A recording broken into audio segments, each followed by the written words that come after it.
The Shattered Throne is the dungeon found in the Dreaming City while the city's curse is at its strongest, and it's currently the game's toughest activity as far as power level is concerned. Chances are you've already completed it with a fireteam, and for the purpose of this video, I'm assuming you have and understand the core mechanics. But in case you haven't, hopefully these solo tips will also help your fireteam. Here's how you solo it as a Warlock.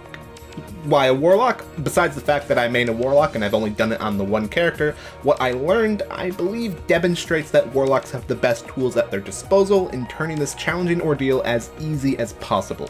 If you read this and still disagree, let me know why in the comments below or somewhere somehow and we can talk about it. For this strategy, you'll need the following: a long-range precision weapon, a void range weapon, an automatic shotgun, Whisper of the Worm, Lunafaction boots, Well of Radiance, any roaming super, and 600 power. The following are optional, and having them can make things easier, but they're not mandatory. A short-range precision weapon for the final fight, an arc-ranged weapon for the mini-bosses with a matching shield, a solar-ranged weapon for shielded vandals in the last platforming section, Crimson for the Thrallway, the Whisper of the Worm Catalyst, the armor mod taken repurposing, put a pin in this one, the armor mod taken armaments, the armor mod super mod in multiples for the final fight, the armor mod transcendent blessing in multiples, the armor perk heavy ammo finder, Nova Warp, Stormcaller top tree for the final fight. I also recommend Strafe Glide for the majority of the encounter, as precision floating is really where Warlocks outclass Hunters and Titans in platforming, though do switch to Burst Glide or Blink during the Ogre fight for speed. As for rifts, you only need to heal. The specific weapons I use during my solo run are all static rolls, so this strategy should be easily replicated. They are the No Turning Back with Boss Spec mod, the Midnight Coup, the Inaugural Address, which is void from the Collections menu, the Ikello Shotgun, and Whisper of the Worm with Catalyst. We'll talk about the entire encounter in order, but if you want to skip ahead to the Ogre fight, skip ahead to the time on screen now for that information. This accounts for the opening and the area immediately after, where you'll be bouncing around a wide arena looking for symbols and mini-bosses, followed by a platforming section. You should be fine. Using Strafe Glide around the rooftops should quickly get you from spawn to spawn, especially if you're like me and don't perfectly remember where all the symbols are. Relying on your radar and high ground using precision weapons to take down everything from safety has been sufficient for me every time. Take caution when jumping across wide gaps, however, as sometimes hobgoblins will spawn behind you and you'll need to take care of them before they take care of you. While any roaming super should be fine, I recommend either Nova Warp or Dawnblade with Icarus Dash, just in case a Phalanx reminds us why they need to be nerfed.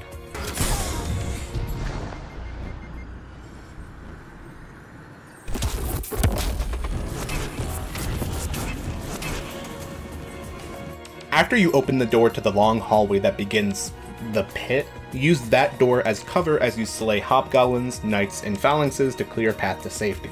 Bows are amazing for me, since their range lets you abuse that cover, but scouts and snipers should be just fine.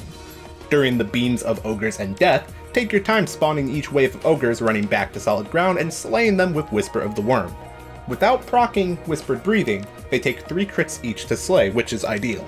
While Strafe Glide permits precision in your jumps, be careful not to clip an edge the wrong way during this section. Also, whatever you do, don't use Sweet Business to try and slay the ogres at range. I had a long day when I finally did this. During my first attempt with the Thrallway, I learned that you can use the Crimson and walk backwards through most of it, especially if you take care to slay the Shadow Thralls with crits. During my second attempt, I learned just how broken Nova Warp is during this challenge, teleporting you most of the way to the exit. Bring both if you're concerned, and somebody test for me if you can warp across the gap and save time that way. This section immediately following the Thrallway should be easy enough, just take care that the taking pulses don't ruin any platform recovery. Welcome to the meat of the video. Vorget, the Boundless Hunger, is stupid, and there's a chance if you're watching this video you already hate him. Or you hate the wizards, or you really hate those goblins with their invulnerability spray. Let's kill them all. For orientation, the wizards are named left, center, right, and far wizard for the one furthest from your entrance. Open the engagement by falling to the left or right, putting the tall pillar closest to the entrance between you and Vorget. Either side works, but I personally became comfortable with opening left, so that's what I'll refer to in this video. Stagger center wizard with your void weapons as it spawns, then switch to your precision weapon to start slaying any vandals and goblins that are too close to you, checking if any spawn right next to you. Remember to strafe to avoid being melted by the wizards. All wizards have 2 vandals and 2 goblins accompanying them in my experience. After you slay what you can, using that same pillar as cover, you can block line of sight from center wizard and Vorgoth, and left wizard sometimes if you crouch. You will be in line of sight from left wizard's vandals, so drop a healing rift as soon as you decide that you need the cover so you have a chance to slay them. After recovering in that moment, you can use the cover found on the stairs next to you to keep Vorgoth's line of sight denied while finding new angles to slay more adds and to stagger the left wizard. This is a better angle to quickly catch more kills, but remember that you'll be in line of sight of right wizard's vandals here if they wander. Also, center wizard can track into position to hurt you here, so remember her if you're focusing on left wizard, and vice versa. Your objective during this stage is, while staggering the wizards, slay all the adds in the left, center, and right. It may take a bit to get used to the cover, but you do have enough time to heal between engagements with only the periodic healing rift. After all the adds are slayed on the left and center, weaken the left wizard to where one more shield break should kill her, then sprint over to right side. Burst Glide or Blink provides speed to quickly get back to cover, though take care not to maintain too much airtime for Vorgoth to exploit. Sliding dodges more projectiles than jumping. Now your objective is to gather the petitions. Weaken the right wizard the same way, then slay center wizard and pick up her petition. Then move to the left or right wizard, whichever Vorgoth will let you reach, and slay, leaving the other alive for now. Usually I leave left wizard alive and swing to my right. 45 seconds is enough time, with no turning back with boss spec and inaugural address, to slay both vandals, both goblins, and far wizard and pick up her petition. However, sometimes the goblins f*** you, and sometimes the wizard decides she likes cover. Ideally you slay far wizard third, but if they don't agree with your approach, you can take the time to slay what you can, then come back for left wizard, or whichever wizard you left behind. Usually coming from the other side solves the problem, especially since you reset the timer. This is the reason I pepper left wizard before any petition pickup. During all of this, your cover game is at the weakest. There are no good chest-high walls for far side, and Vorgoth will abuse your movement whenever he can like a pro. Take care to keep a tall pillar between you and where he's standing, minding that he will reposition to get line of sight.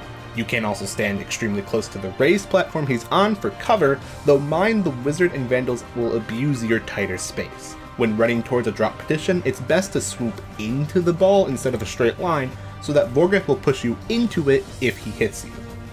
Which he will. After you pick up all 4 petitions, center wizard will respawn with her vandals and goblins. I got into the practice of taking the time to slay the adds so that they don't harm me during damage and don't stack with more adds during the second round, but I have no confirmation if this actually is beneficial.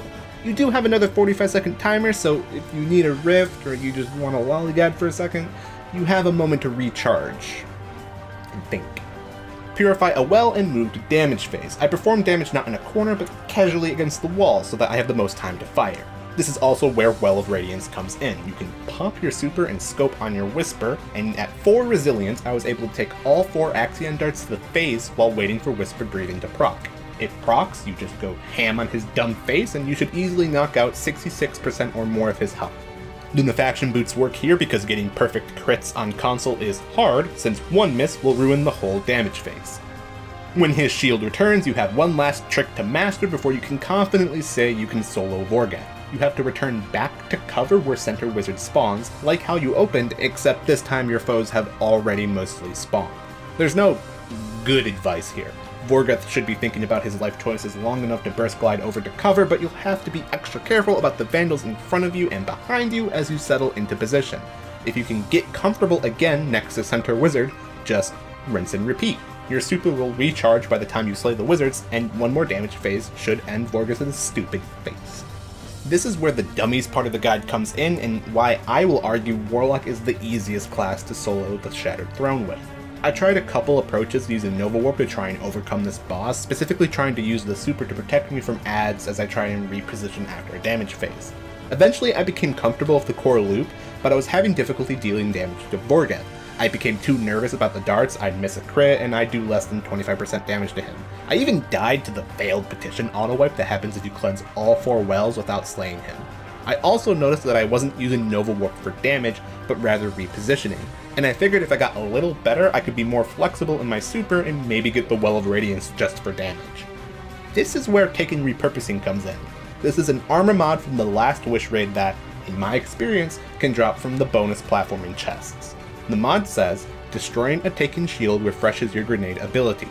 With Nova Warp, I was using it aggressively, as you can throw an ASCENT bolt at a wizard, do significant damage, then do it again. What I was attempting was refreshing my grenade and then trying to lob it at adds in corners of the map I wasn't at, to get cheeky kills that I wasn't able to before, but that was inconsistent. And then I started thinking about if there's anything else grenades can do with Warlock, since I can consistently pop the wizard's shield with the address anyways, and that's when I remembered Divine Protection. You can watch the entire successful attempt here, where I used this strategy. Using my grenades as additional healing, I was able to take more risks and survive more bullshit since I'm always triggering taking repurposing with the wizards. This combined with level Radiance letting you approach Vorgeth aggressively is any casual player's solution to this triumph and emblem. Could you use Sleeper Simulant is a question I asked a couple times but ultimately strayed away from. Aggressive Whisper will always outperform Sleeper, and it's mostly a matter of whether or not you can make the sniper crits. Also, I assume the ASCENT darts hurts Whisper DPS less than Sleeper DPS, but that's only speculation on my part.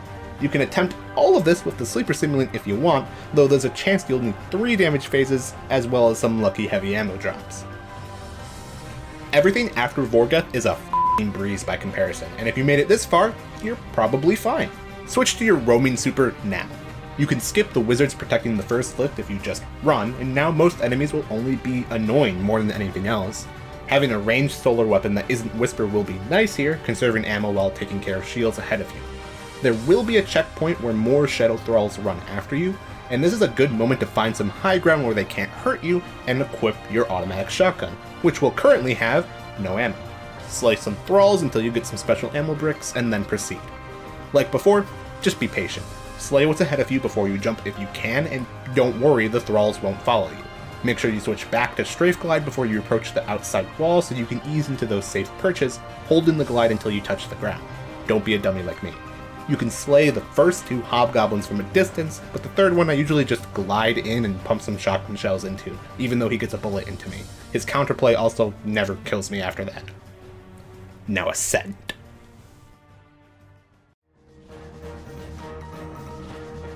The Witch at the end is infinitely more easy than Vorgeth, and a successful run much shorter. The only downside to this fight is your reliance on your super, and this will ask for considerably more waiting for your abilities to recharge if you have to retry. I use an armor set with super mods that ease the burn, though you don't have to. Begin the encounter by scoping in your Whisper of the Worm and appreciate just how everything goes quiet as you ready your aim and prepare to slay. Put a bullet in each of the knights, proccing White Nail, and then get ready to toss a sustained grenade, such as Pulse or Vortex, into either the left or right scions. Then pop your super and proceed to kill all the scions you find, since they will duplicate into oblivion and make your life hell.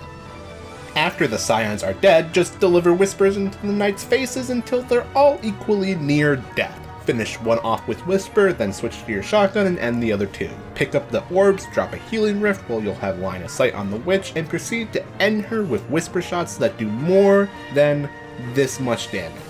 One proper damage phase and you'll be fine. Now, there's a chance you won't slay the knights before Dol Inkara summons an invulnerability crystal. This happened to me, and what I did was hop around the arena, mostly the outside, and waited for my super to recharge. Then I popped the crystal, and I could easily take care of the scions again. If you do miss the first phase like me, this is where you'll absolutely want Strafe Glide, since that guarantees you'll be able to make all those jumps along the outside. You can either get used to jumping from platform to platform for the whole 4 minutes you'll probably need to recharge your super, or there's this nice edge you can abuse to wait it out. If you orient such that Dol Inkara is in front and you enter back, bait the knights to the right platform, jump around to the back platform to bait them there, then carefully jump to the tip of the left platform that's closest to the front, keeping the wall in between you and your foes. You should probably watch at least this clip to know what I'm talking about, since I suck at words.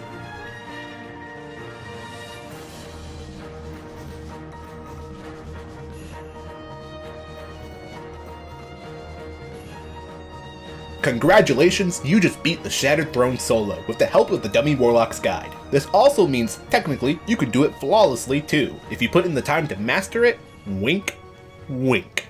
Fight on, Guardians.